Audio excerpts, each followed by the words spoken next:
ওই মা বাবার কষ্টের জীবন। বাবার মনে চাইছিল মাঝে মাঝে ইলিশ মাছ দিয়া খানা খাবে, কিন্তু কিনার মতো টাকা ছিল না। মায়ের মনে চাইতো কোনো সময় আঙ্গুর বেদানা খাবে, কিন্তু টাকা ছিল না কেনার মতো। আজকে তোমার ফ্রিজে মাছের অভাব নাই, ফলের অভাব নাই, কিন্তু তোমার ফ্রিজে মাছ আর ফল থাকলে কি হবে? যেই মা বাবায় আফসুস করলো, সেই মা বাবাই তো আজ কাফন পরিয়া কবরের ভেতরে চলে গেল। ওই ফল তুমি আর কারে খাওয়াইবা? ওই মাছ কারে খাওয়াইবার সন্তান? ওই মা বাবারে তো মাছ যদি না পারো, ফল খাওয়াইতে পারো নাই, আল্লাহর কাছে 2 ফোঁটা চোখের পানি ছেড়ে দোয়া করো আর বলো, দয়ার মালিক, যেই বাবার ক্লান্ত পরিশ্রম, কত খানা না খাইয়া ঘুম না গিয়া কষ্ট করে করে জীবন কাটায় দিল।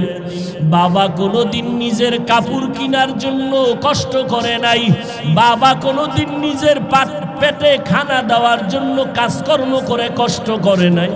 বাবা দিন নাই রাত নাই এত কষ্ট করেছেন শুধু সন্তানকে হাসি মুখ দেখবে, সন্তানের বড় বানাবে। বাবা রিক্সা চালাইয়া চালাইয়া টাকা দেয়, ভ্যান চালাইয়া টাকা দেয়, চায় সন্তানটারে মানুষ বানাবে। অনেক বাবা বেতন দিতে পারে না, অনেক বাবা জামা কাপড় দিতে পারে না, মানুষের বাড়ি কাজ করে আর দিল খুশি আমার সন্তান কোরআন তেলাওয়াত করে, আমার সন্তান কেওড়া বুনিয়া মাদ্রাসায় পড়ে, আমার কষ্ট কোনো দুঃখ নাই, গাধার মতো কষ্ট করি তারপরও দুঃখ নাই। আমার সন্তান যদি হাফেজ হয়, আলেম হয়, কিয়ামতের দিন যদি জিজ্ঞেস করে কি নিয়ে হাজির হয়েছো, আমি যদি কোনো আমল পেশ করতে না পারি, আমার জীবনের কষ্টের দেওয়া টাকা দিয়ে যে সন্তানটারে আলেম বানাইলাম, ওই সন্তান আমাকে না নিয়ে জান্নাতের ময়দানে যাবে না। ও আল্লাহর আশিকেরা, সন্তানটাকে পারলানি কোরআন পড়াইতে, সন্তানটারে পারলানি আলেম বানাইতে, হাফেজ বানাইতে। সন্তান স্কুলে পড়াও আলহামদুলিল্লাহ বাধা নাই, কলেজে পড়াও বাধা নাই, তবে সন্তানটাকে আদর্শওয়ালা বানাইও। সন্তানের ব্যবহারে যেন আলেমরা কষ্ট না পায়, সন্তানের ব্যবহারে যেন মুরব্বীরা কষ্ট না পায়, সন্তানের ব্যবহারে যেন সমবয়সী কেউ কষ্ট না পায়। ওই সন্তানকে আদর্শওয়ালা বানাইয়া কোরআন পড়ায় যাও। ডাক্তার হলেও কোরআন পড়ে পড়ে দোয়া করবে, আর ওই সন্তানের আচরণ দেখিয়া এলাকার মানুষ মা বাবার জন্য প্রাণ খুলে দোয়া করবে। ও আল্লাহর বান্দারা, এখনো যারা পারেন নাই তওবা করেন। আল্লাহ যতদিন হায়াত রাখেন দ্বীনের উপরে নিজেও চলবো, সন্তানকে চালাবো। একজন আদর্শ সন্তানের বাবা মা হইয়া কবরে যাব। আজকে থেকে আর কোনোদিন গুনাহের পথে যাব না, আজকে থেকে সন্তানকেও গুনার পথে চালাবো না, নবীর তরিকার বাইরে চলবো না। আল্লাহ আমাদের সবাইকে খাঁটি তওবাওয়ালা জিন্দেগি দান করেন। কেমন মায়ার নবী আমার! নবী রাস্তা দিয়া যখন চলে, একটা মেঘের খণ্ড নবীর মাথায় ছায়া দেয়, সূর্যের গরম যেন নবীরে কষ্ট দিতে না পারে। কেমন মায়ার নবী আমার! যেই নবীর শরীর মোবারকের মধ্যে মশা মাছি পড়ে না, হারাম। এমন একজন মায়ার নবী আল্লাহ আমাদের দান করলেন। কপাল বড় খারাপ, আজকে সেই নবীর উম্মত হইয়া নবীর এখনো পর্যন্ত চিনতে পারলাম না। আল্লাহ পাকের অর্ডারে এবার নবী বের হয়ে গেলেন, এক টানা গিয়া আবু বকরের দরজায় গিয়া দাঁড়াইলেন। আসসালামু আলাইকুম ইয়া আহলাল বাইত। মায়ার নবীর কণ্ঠের আওয়াজ আবু বকরের কানে লাগতে দেরি। আবু বকর বলেন, লাব্বাইক ওয়া সাদাইকা ইয়া রাসূলুল্লাহ। দরজা খুলে দিলেন। নবী বলেন, আবু বকর, এত গভীর রাত আপনি কি ঘুমান নাই? আবু বকর বলেন, নবী বহুদিন আগে আপনি বলেছিলেন হিজরত করা লাগবে, আমি আবু বকর আপনার সঙ্গী হব। আল্লাহর জাতের কসম করে বলি রে নবী, ওই যেদিন আপনি বলছেন যত ব্যস্তই থাকি না কেন রাতের বেলা ঘরে আইসা আমি দাঁড়াইয়া অপেক্ষা করি, একটা সেকেন্ডের জন্য আমি ঘুম যাই না। কারণ আমি যদি ঘুমায় যাই আর রহমতের নবী আইসা ডাকিয়া যদি আমাকে না পায়, অন্য দিক থেকে দুশমনের আক্রমণ, নবীর উপরে আক্রমণ যদি হয়, নবী যদি চলে যায়, আমি আবু বকরের বেঁচে থেকে কি লাভ? কারণ আমি আবু বকর যেই নবীর সোহবত আর নেক নজর এত দামি হয়ে গেলাম, হঠাৎ খবর হয়ে গেল নবী নাই, নবী নাই। মদিনার নবীর একজন আশিক খেজুরের বাগানে পানি দেয়, হঠাৎ করে কানে আওয়াজ নবী নাই। বালতি ফালাইয়া আসমানে দিয়ে তাকায় কয়, মালিক তুমি আমাকে অন্ধ বানাইয়া দাও, কারণ এই চক্ষু দুইটা রিজার্ভ করে রেখেছি শুধু নবীজিকে দেখব আর কলিজাটা ঠান্ডা করব। আজ আমার সেই মহব্বতের নবী যদি না থাকে, এই চক্ষু দিয়া অন্য কিছু দেখব না, তুমি আমারে অন্ধ বানায় দাও। কেমন মায়ার নবীর মহব্বত রে, নবীর আশিক উম্মতের দল। আজকে ১৫০০ বছর পরেও ওই নবীর আদর্শের কারণে কত সম্মান আল্লাহ দান করেছেন। নবীর মহব্বতের টুপি, নবীর আদর্শের দাড়ি, নবীর আদর্শের পোশাক, আজকে কত সম্মান। যত বড় কাট্টা বেঈমান হোক না কেন, মদিনার পোশাকটা দেখলে সম্মান করার চেষ্টা করে। মদিনার নবীর আদর্শের এত দাম, ১৫০০ বছর পরেও কত বড় বড় বিধর্মীরা নবীর সুন্নতের এই আদর্শ দেখে মুসলমান হয়ে গেল। আবু বকর বলে, নবী আল্লাহর জাতের কসম আমি একটা সেকেন্ড ঘুমাই না, দরজার কিনারায় দাঁড়ায় দাঁড়ায় অপেক্ষা করি নবী এসে কখন আমারে ডাক দিবে, আমি সাথে সাথে যেন জবাব দিয়ে দরজা খুলতে পারি। মায়ার নবী চোখের পানি ছেড়ে কাঁদলেন। আবু বকর, এটা কেমন করে সম্ভব? নবীজির এই কথা আবু বকর বলে, নবী আমার মেয়ে আসমা এও রাতে ঘুমায় না, আমি সারা রাত অপেক্ষা করি, আমার কন্যাটাও নাস্তা বানায় অপেক্ষা করে, মদিনার পথে কে দিবে খানা, আমার মেয়ে খানা নিয়ে অপেক্ষায় থাকে। আমি আবু বকরও যাব, আমার মেয়েটা অপেক্ষা করে। শুধু তাই না, এই হিজরতের পথে নবী বাহন আমি রেখেছি কুটির গোড়ায় বেঁধে, এই বাহনটাও কোনো রাত্র ঘুমায় না। মদিনার নবী আসবেন, পথের দিয়ে তাকায় থাকে মক্কার দিকে, নবী আসবেন তারে পেটের মধ্যে নিয়ে মদিনায় যাবে। এদিক দিয়ে দুশমনেরা ঘরের পেছন দিয়ে ভেতরে ঢুকলো, দেখে মোহাম্মদ নাই। এদিকে সময় খুবই কম, দ্রুত নবী আবু বকরকে নিয়ে বের হয়ে গেলেন। হাঁটতেছেন, পাথরওয়ালা পথ, সমতল না, উঁচকুচ পথ, পাথরওয়ালা রাস্তা, হাঁটতে বড় কষ্ট। হাঁটতেছেন, আবু বকর একবার ডানে যায়, নবীর একবার বামে যায়, একবার সামনে যায়, একবার পেছনে যায়।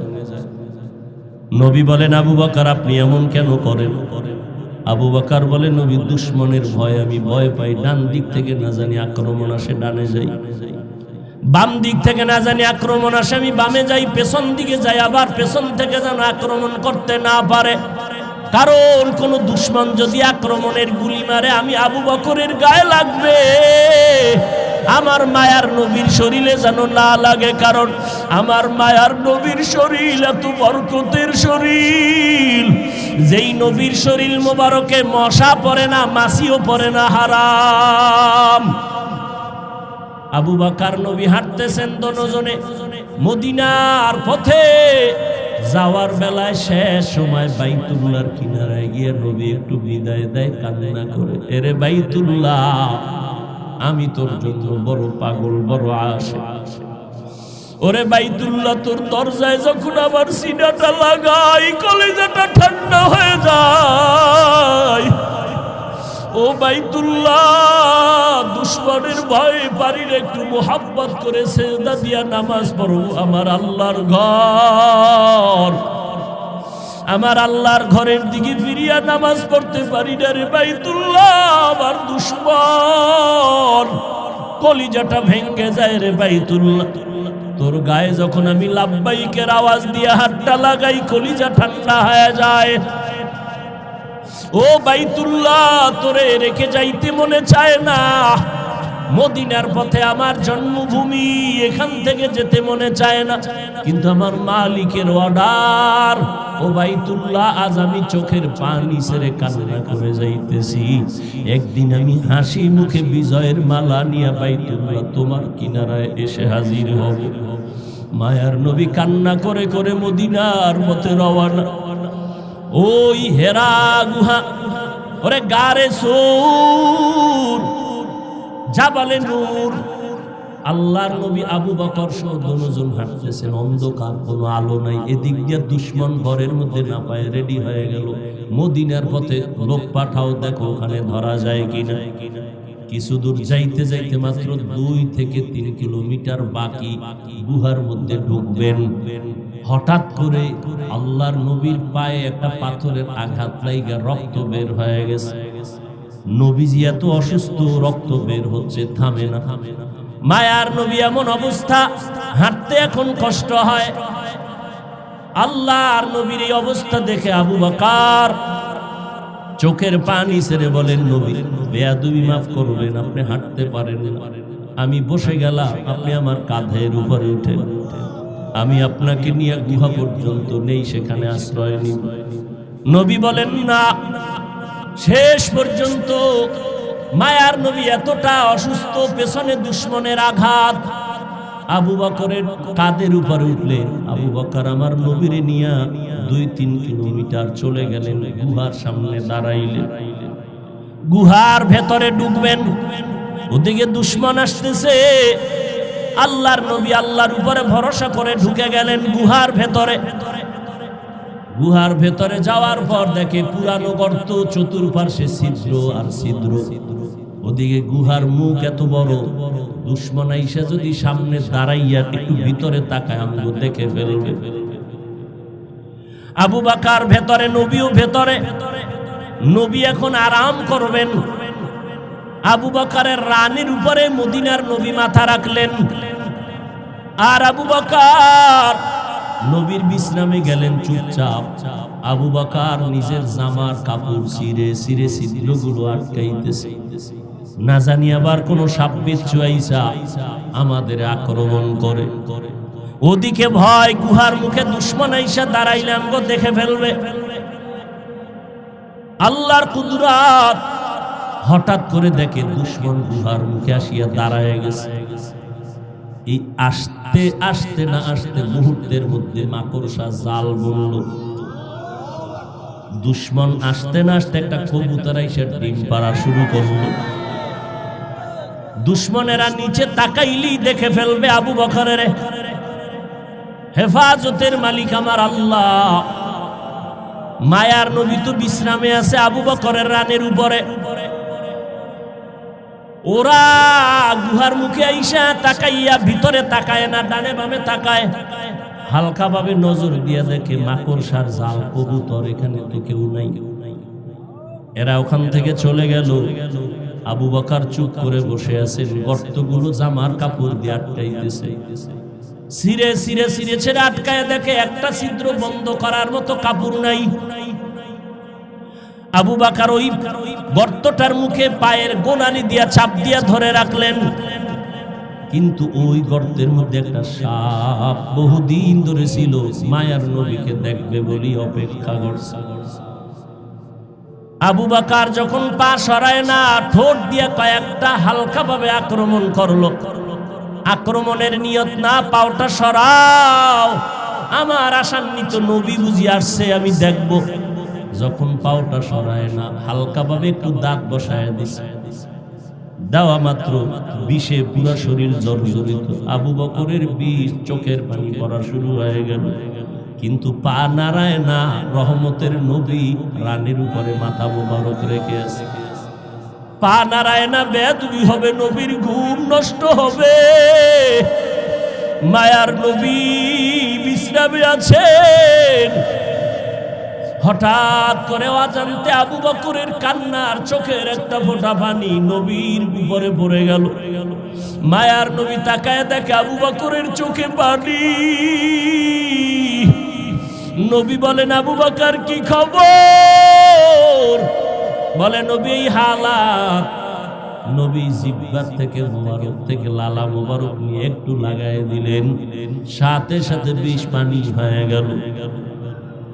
এরে নবীর উম্মতের দল, ওই সাপ গর্ত থেকে মুখ বের করল, নবীজির নজর পড়ে গেল। মায়ার নবী এমন রহমতের নবী আমার, সমস্ত প্রাণীরা আমার নবীকে চিনে, আমার নবীরে দেখার জন্য পাগল। কিন্তু আমরা সেই নবীর শ্রেষ্ঠ উম্মত হইয়া নবীরে এখনো পর্যন্ত দেখতে পারলাম না।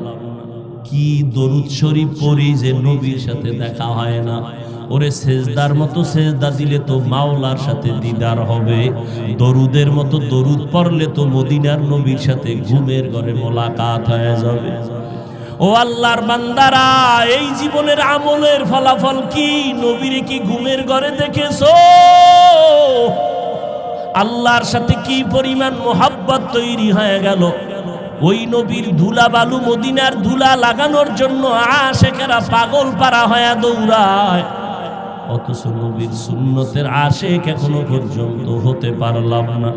কই সুন্নতের দস্তরখান, কই বাথরুমে গেলে টুপি, কই জুতা, কই ঢিলা কুলুপ, কই টিস্যু পেপার ব্যবহার, খানার মধ্যে কই নবীর সুন্নতের খবর নাই।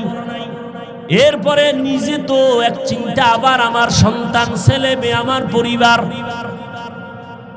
আল্লাহর নবী চোখের পানি ছেড়ে গর্তের বিবরণ দেয়। আম্মাজান আয়েশা কাঁদতেছেন। আম্মাজানকে বললেন, ও আয়েশা, তোমার বাবা আমাকে কাঁধে নিয়া 3 কিলোমিটারের মতো রাস্তা পারাইয়া ওই গর্তের মধ্যে নিয়া তার রানে আমি মাথা দিয়া বিশ্রাম নিছিলাম। বিষের ব্যথায় কানছে, তবে একটু পা নাড়ায় নাই। এই যে ত্যাগ আবু বকর আমার জন্য দিনের স্বার্থে দিল, সারা দুনিয়ার উম্মতের নেক এক পালায় দিলেও সমান হবে না। আম্মা জান আয়েশা কান্না করেন, নবী যদি বেয়াদবি না নেন, আমার আব্বা জানের আর একটা নেক আমল কি বলবেন? নবী বলেন, শুনো আয়েশা, শুনো সেই দিনের আমল। নবীর শেষ জীবনে তাবুকের যুদ্ধে যাবে, একটা যুদ্ধ শেষ হলো, আর একটা যুদ্ধ তাবুকে যাবেন। তাবুকে যাবেন মদিনার থেকে বহুদূর। ওই যুদ্ধে যাবেন এমন সময় খেজুরও পেকে গেল, খেজুর কাটার সময়, মানুষের কাজের সময়, প্রচন্ড রোদের তাপ। আবার আর একটা যুদ্ধ থেকে আইসা সব ক্লান্ত, কিন্তু রোম সম্রাট বেঈমান হাজার হাজার কাফেলা নিয়ে আসতেছে মদিনার দিকে যুদ্ধ করার জন্য। এবার নবী ঘোষণা দিলেন, তৈরি হয়ে যাও, 30,000 কাফেলা নিয়ে আমরা যুদ্ধে যাব তাবুকে। সবাই রেডি হয়ে গেলেন, কিন্তু এই যুদ্ধে 30,000 সাহাবী নিয়ে গেলে আমাদের অনেক বাহন লাগবে, সাওয়ারি লাগবে, টাকা লাগবে। নবী ঘোষণা দিলেন, ও আবু বকর, ওমর, ওসমান, আলী সহ সবাই বাড়িতে যান, সবাই দান করেন, টাকা দেন, সাওয়ারি দেন, সবাই দান নিয়ে আমার সামনে হাজির করেন। বাহন লাগবে অনেক। হযরত ওসমান রাদিয়াল্লাহু তাআলা 10,000 সাওয়ারি নিয়ে নবীর সামনে হাজির। টাকা তো আলাদা, ওমর সব নিয়ে আসছেন। এইবার নবী একটু পরীক্ষামূলক বসলেন, বৈশা জিজ্ঞাসা করে, ও আলী, আপনি কি পরিমাণ দান করলেন? এই পরিমাণ। ওসমান, আপনি কি পরিমাণ দিলেন? বলে এই পরিমাণ। ওমর, আপনি কি পরিমাণ দিলেন? আমার সম্পদের অর্ধেক দিয়া দিলাম। ওমরের মনের মধ্যে একটা আশা, আজকে আমি এত বেশি দান করব, নবীর দোয়াটা আমি আগে পেয়ে যাব। ওমরেরও আশা, বেশি দান করব, দোয়াটা পাবো। ওসমানেরও আশা। নবী সবাই জিগাইলেন, এই আলী কি পরিমাণ দিলেন? ওসমান কি পরিমাণ দিলেন? ওমর কি পরিমাণ দিলেন? আবু বকরকে নবী কয়, ও আবু বকর, আপনি বাড়িতে কি পরিমাণ রাখলেন? হযরত আলীকে বললেন কি পরিমাণ নিয়ে আসছেন। ওসমানকে বললেন কি পরিমাণ দান করেছেন। ওমরকে বললেন কি পরিমাণ নিয়ে আসছেন। কিন্তু আবু বকরকে কি পরিমাণ নিয়ে আসছেন বলে নাই, কারণ নবী জানে আবু বকর বড় গরীব। মায়ার নবী বললেন, আবু বকর ঘরের মধ্যে কি রেখে আসছেন? আবু বকর চোখের পানি ছেড়ে বলে, নবী আমার ঘরে ঝাড়ু দিয়া দিয়া সব আমি নিয়ে আসছি। আমার ঘরে আমার আল্লাহর, আমার নবী ছাড়া কেউ নাই। আমার আল্লাহ ছাড়া, আমার মুহাম্মদ নবী ছাড়া আমার কেউ নাই। আমি সব ঝাড়ু দিয়া দিয়া আমি সব দিনের নবীর সামনে আসছি, কারণ এই সময় যদি আমি কিছু রাখি আমি আল্লাহর কাছে ফলাফল পাবো না। আমার খানার মতো চুলায় আগুন জ্বলে না, ঘরে খাউন নাই। এত কষ্টের মধ্যেও আমি আপনার মুহাব্বত আর আমার মাওলার মুহাব্বতে সব বিলীন করে দিলাম। ও নবী, এখন আমার ঘরে আল্লাহ ছাড়া কেউ নাই। নবী বড় আশ্চর্য হয়ে গেলেন। আবু বকরের কথা শুনে ওমরের মাথাটা নত হয়ে গেল। আজকে বুঝি আমি বড় দোয়াটা পাইলাম না। আবু বকরের যেই পরিমাণ কোরবানি, ওই পরিমাণ কোরবানি তো আমি ওমর দিতে পারি নাই। ওসমানও মাথা নত করে ফেললেন। যদিও টাকা পয়সা বেশি দিয়েছি, আবু বকরের বেশি, কিন্তু আবু বকরের মতো কোরবানি তো দিতে পারলাম না। নবীও পেরেশান। হঠাৎ করে জিবরাইল এসে হাজির। জিবরাইল আমিন এসে আমার নবীর সালাম দিয়ে কয়, নবী, আমার আল্লাহ প্রতিদিন আপনাকে সালাম জানায়। আজ আমার আল্লাহ আপনাকে সালামের সাথে সাথে আল্লাহ পাক আজকে আবু বকরকে আলাদা করে সালাম দিয়েছেন। এবং আল্লাহ জানতে চেয়েছেন, আবু বকর আপনার মনের কি হালাত? নবী বলেন, আবু বকর কপাল আপনার ধন্য। আল্লাহ তাআলা জিবরাইল পাঠাইয়া বলেছেন আল্লাহ আপনাকে সালাম দিয়েছেন। আবু বকর কান্না করে করে পাগলের মতো, আবু বকর আপনার মনের কি হালাত আল্লাহ জানতে চেয়েছেন। আবু বকর কান্না করে বলেন, ও দয়ার নবী, আমি ছিলাম মক্কার ভিতর একটা জাহান্নামের আসামি। কে জানতো, কে চিনতো আমি আবু বকরকে? আমারে তো কেউ জিগাইতো না। আজ আমি আপনার সোহবতে আসার পর আল্লাহ আমাকে এত সম্মান দান করেছে আপনার সোহবতের কারণে, যে আল্লাহ আজ আমাকে সালাম পর্যন্ত পাঠায় দিছে। মায়ার নবী কান্না করে বলে, রে আয়েশা, আবু বকরের এই 2 দিনের কুরবানি যদি এক পালায় দেওয়া হয়, আমার অন্য উম্মতের নেক যদি অন্য পাল্লায় রাখা হয়, আবু বকরের সমান হবে না। ও নবীর আশিক উম্মতের দল, এত দামি আবু বকর, কিন্তু তার জীবনের ইতিহাস বড় কান্নার আওয়াজ। মায়ার নবী রাতের বেলা ঘর থেকে বের হলেন।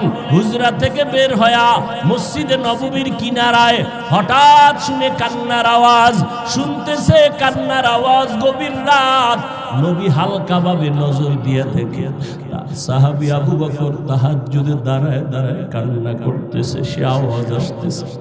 নামাজ শেষের পর আল্লাহর নবী বললেন, আবু বকর আপনি কাঁদলেন কেন? আবু বকর বলে, নবী, হাসরের ময়দানের ভয়ে আমি কান্না করেছি। বলে, কেন কান্না? আপনার তো জান্নাতের টিকিট আল্লাহ দান করেছেন। আবু বকর বলে, নবী, যদি আল্লাহ রাগ করিয়া টিকিট ক্যান্সেল করে দেয়, তখন আমার উপায় কি হবে রে নবী? আপনিই তো হাসরের ভয়ঙ্কর অবস্থার বয়ান করেছেন। কিয়ামতের ময়দান হবে নাকি বড় ভয়ঙ্কর ময়দান। সূর্যটার আলো বন্ধ হয়ে যাবে, ওদিকে সমুদ্রের পানি গরম হয়ে যাবে। আল্লাহ তাআলা রাগান্বিত আওয়াজ দিয়ে বলবেন, ওয়ামতাজুল ইয়াউমা আইয়ুহাল মুজরিমুন, ও গুনাহগারের দলেরা, নেককারদের থেকে তোমরা আজ আলাদা হয়ে যাও। নেককারদের আমলনামা ডান হাতে দিব, গুনাহগারদের আমলনামা বাম হাতে দিব। অন্যদিকে সূর্যের গরম, আবার জাহান্নামের চিৎকারের আওয়াজ। জাহান্নামের আওয়াজে জাহান্নাম চিল্লায় বলবে, আল্লাহ বেনামাজি গুনাহগারগুলো কই, সব আমার পেটে দাও। জাহান্নামের আওয়াজে হাসরের ময়দানটা থরথর করে কেঁপে উঠবে।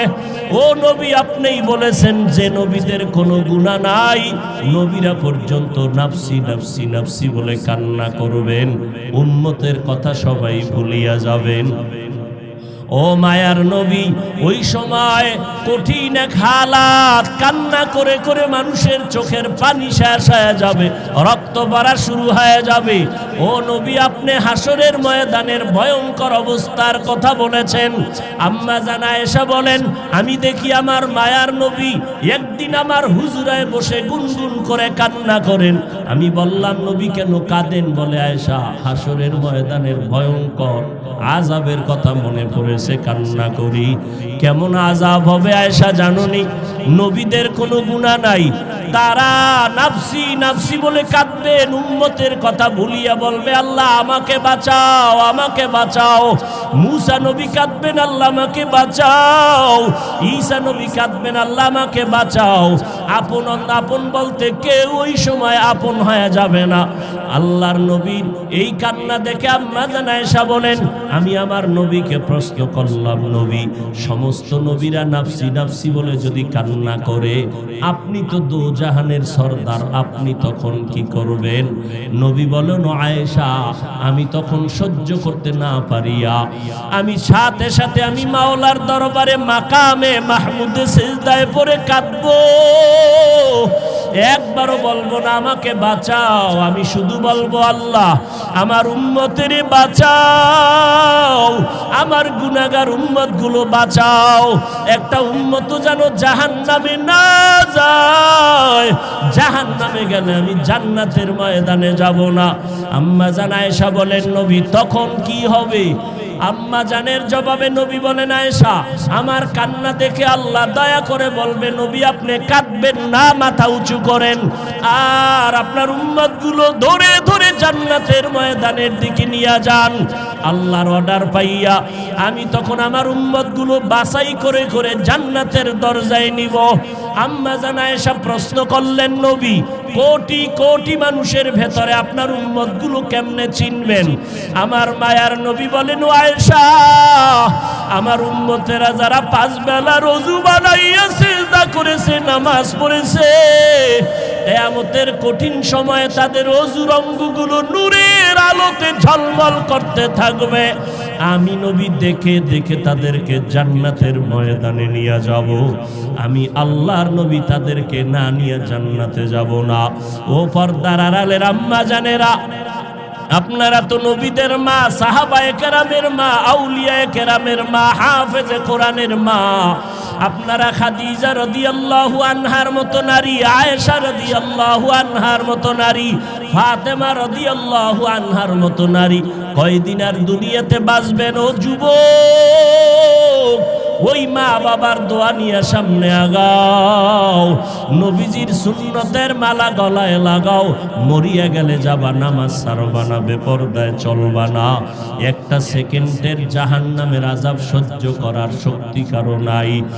আজ এত বিশাল জান্নাতি বাগান, কত আশেক জাকেরারা বসে আছে, কত আল্লাহর বান্দার চোখে পানি, অথচ আমার তোমার চোখে কেন পানি নাই? গুনার কারণে আল্লাহ বুঝি বেজার। এখনো সময় আছে, তওবা করে নাও। মা বাবার দোয়া নিয়ে আগাও। মা বাবার চোখের পানি আর দোয়ার কারণে আজ এই চেয়ারে বসলাম। এমন কোন সন্তান নাই যে মা বাবার চোখের পানি ছাড়া মানুষ হয়ে গেল। ওই মা বাবার কত কান্না, কত চোখের পানি। আজকে তুমি তাদের কান্নায় পরীক্ষায় ভালো নাম্বার পেয়েছো। ওই মা বাবার চোখের পানি আর দোয়ার কারণে তুমি টাকার মালিক, বাড়ি গাড়ির মালিক হয়েছো। ও আল্লাহর বান্দারা, এই জায়গায় যারা আছো অনেকের মা নাই, বাবাও নাই। অন্ধকার কবর থেকে দোয়ার অপেক্ষায় আছে রে সন্তান। ওই মা বাবা তোমার আমার জন্য এত কাঁদলেন, তোমার চোখে কি এক ফোঁটা পানি আসবে না রে সন্তান? এত নিষ্ঠুর কেন হয়েছ? ওই মা বাবার জন্য কি এক ফোঁটা চোখের পানি ছেড়ে কাঁদতে পারো না রে বাবা? ওই মা বাবার দোয়া ছাড়া মাওলানা হতে পারো নাই।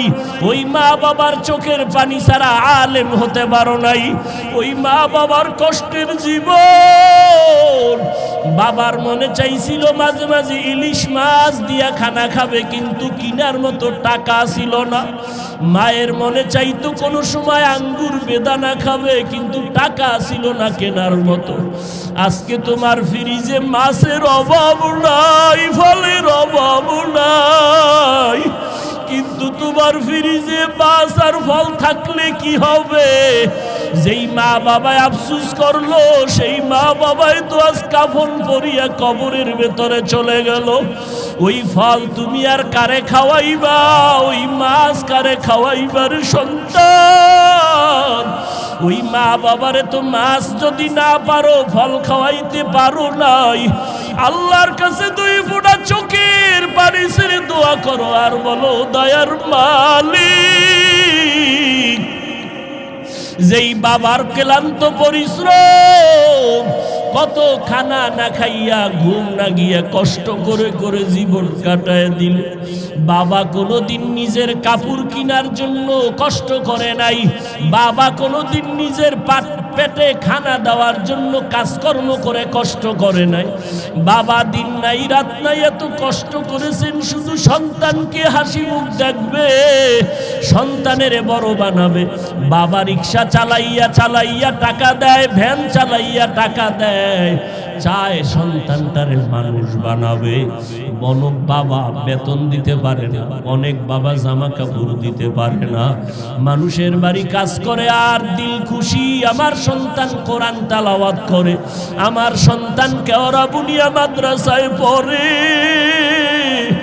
আমার কষ্ট কোনো দুঃখ নাই, গাধার মতো কষ্ট করি তারপরও দুঃখ নাই।